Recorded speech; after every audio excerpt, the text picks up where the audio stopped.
You mentioned there's antibiotics in our meat. Why should I care? Antibiotics are the most potent tool that has ever been developed in the medical arsenal for helping heal human beings. They've saved millions of lives. And unfortunately, we're running out of time with our antibiotics. We face the specter of a post-antibiotic world in the not too distant future. Last year, 30,000 Americans and more than 800,000 people worldwide died from antibiotic-resistant bacteria. These are human beings who literally died because they got sick with infections that only years ago would have been cured by antibiotics, but they no longer are because the antibiotics are impotent, because the bacteria have developed resistance to them. Why? Well, partly it's because we've prescribed a lot of them and we've overprescribed antibiotics. About half the prescriptions that are given to humans are not medically necessary. But 80% of the antibiotic use in the United States, more than 2/3 of it worldwide, is actually being used in factory farms.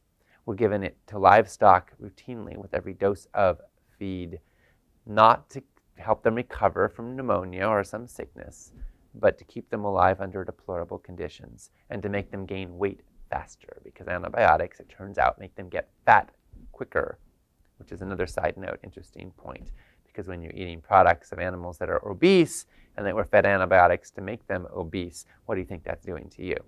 But back to the antibiotics point, it's terrifying because in many ways you could say that our factory farms have become biological weapons factories. They're literally breeding grounds for bacteria that are killing human beings all over the world. And I think that future generations may have every right to look back if they're suffering or dying from diseases that we knew how to cure. They will have every right to look back and say, what the heck did you do? You stole my medicine so that you could eat more meat for a few cents less per pound from factory farms. So you could torture animals and keep them alive and get away with it and fatten them faster. You took away my medicine. How will we look at our grandkids in the eye if they're dying and that's what they're saying to us?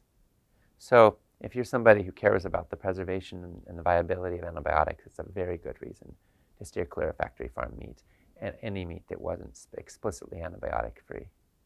Forests around the world are under threat. The threats manifest themselves in the form of deforestation and forest degradation. The main cause of deforestation is agriculture. How does eating animal products contribute to deforestation?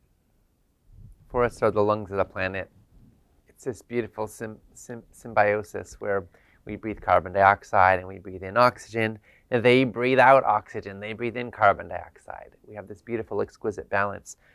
Unfortunately, we are overrunning the earth and we're chopping down our forests or burning them, and the balance is getting out of whack. And this is one of the reasons why we have climate change that on the level that we're facing it, because we're literally destroying the carbon sinks of the earth and in fact emitting all their carbon into the atmosphere as we burn them down.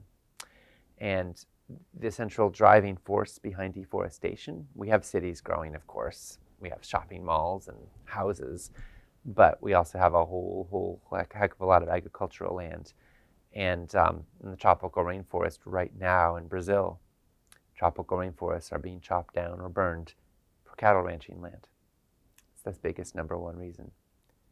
Back when Rainforest Action Network, a few decades ago, was saying, whose hand's really on the chainsaw? What's really causing the destruction of the rainforest? They ended up calling for a boycott of Burger King because they wanted to get Burger King to stop using rainforest beef. Well, eventually they won, Burger King sourcing from other places. But that rainforest beef is still being bought and sold. It's still part of the food supply, and it's still part of the problem in a massive way. So if you're concerned about the future of our forests, then the number one thing you can do is to eat less animal products. There are half as many African lions than there were 25 years ago. The iconic species has disappeared from 94% of its historic range. How does eating animal products contribute to the extinction of lions and tigers and rhinos and elephants and other majestic species? The effort to provide meat to an ever-growing human population is creating strain in every biological system in the world. And that includes Africa, That includes some of the endangered species of this earth who are essentially competing with livestock for land. Well, guess what? When humans are in control of what happens on that land, lions are powerful, but they are no match for us. So they have less land to work with. They have less animals to eat because the animals they depend on as you move through the food chain are depleted as well because they have less land on which to graze. They have less land on which to exist.